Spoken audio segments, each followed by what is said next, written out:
With the successful testing of this new engine, Elon Musk and NASA are one step closer to accomplishing their shared goal of exploring the depths of space. This partnership has been going on for a while. They have introduced a light-speed engine that is quicker than anything ever seen in the aerospace business after years of testing. The fact that this engine can survive the meteorite experience and reach Mars successfully sets it apart from its competitors. One of the difficulties with space travel is that there are conflicting opinions among scientists on the potential of the new light-speed engine. Subscribe and stick around to know how Elon's engine is revolutionary and why some scientists oppose it. Because technically you cannot go faster than the speed of light, but space can travel faster than the speed of light. That's what's meant by warp drive. Elon Musk wants to make it possible for people to visit Mars successfully by the year 2050. Elon has a track record of delivering outcomes. Therefore, NASA is working with him to achieve that. However, the thought of traveling to Mars, our solar system's fourth planet, has presented a number of challenges. Right now, the Falcon 9 is the only reusable rocket out there. Today's rockets utilize methane as their primary fuel rather than the kerosene used in the past, since it would take at least 7 months for a rocket flying at 15,000 miles per hour to reach Mars, which is situated an average of 140 million miles from Earth. This fuel must be produced in advance and placed onto the rocket prior to launch in order for the mission to succeed. But how much room and fuel would a rocket that burns 11,000 pounds of fuel per second require? The short answer is a lot, and this is considered when designing a rocket to do such a hazardous mission. The weight and fuel efficiency of a spaceship must be balanced while designing it. The bulk of the compartments that contribute to the weight of the craft are set aside for retaining fuel and supplies, leaving only a little area for the astronauts.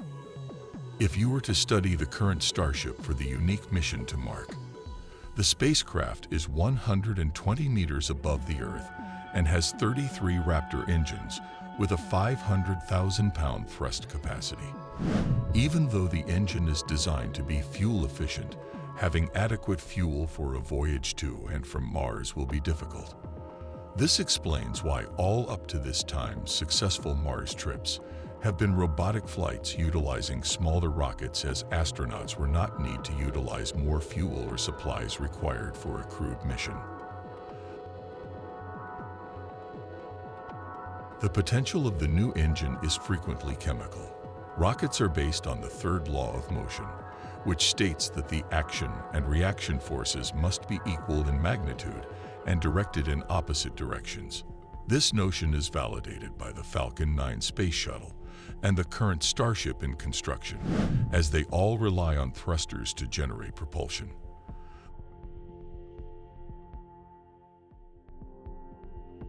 The hot exhausts produced when fuel like methane and oxygen are mixed in a combustion chamber frequently gashes the skin.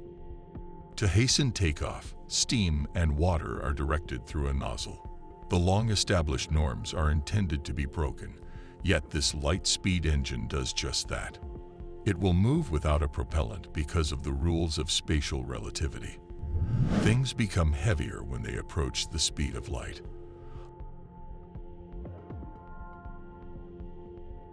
Ions are contained in a loop, accelerated to modest speeds, and then their velocities are adjusted just enough to modify the masses of the ions.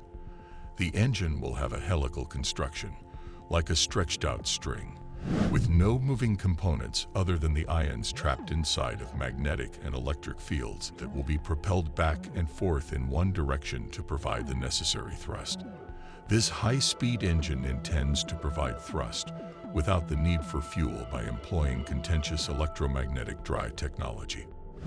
David Goodwin noted that if the vibration from the electromagnetic or ions can be directed in one direction, any rocket may be driven into space quicker and further than any other propulsion system ever used. It may eventually create a potent propulsion system that allows it to move at speeds that are only a tenth of the speed of light. The concept of propellant-free propulsion is not new. To create a propellant-free propulsion system, Goodwin oversaw a NASA effort that helped establish the discipline of propulsion physics. In actuality, Roger Scheuer invented the first machine in 2000, and one that showed how the idea of a reactionless drive may work. If the new light-speed engine holds such enormous potential and may allow humanity to explore the high heavens, why are scientists hostile to it? Since the first demonstration, scientists from the UK, the US, and China have demonstrated how electromagnetic propulsion would work. However, critics claim that this does not mean it is time to celebrate because it is unclear how the propulsion would be used in practice since the earlier tests were not conducted in a vacuum. Because you cannot ionize particles in a quantum vacuum, and as a result cannot ionize particles in a quantum vacuum. If these studies measuring a small effect of the device were to be deemed important, it could result in measurement errors and uncertainty before the project can even get off the ground. The cost of using an EM drive must be considered because it would need extensive study and be quite expensive. Although NASA has already given it $5 million, it is hard to say how much more will be needed to finish the engine. We can collaborate and take fresh ideas into account while discussing space.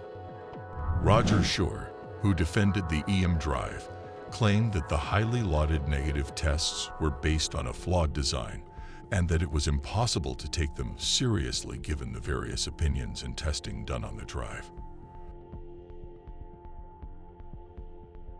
From all of this, it is clear that Elon Musk and NASA will need to put every bit of innovation and effort into improving the engine. It cannot, however, be fully ruled out as a means of space travel.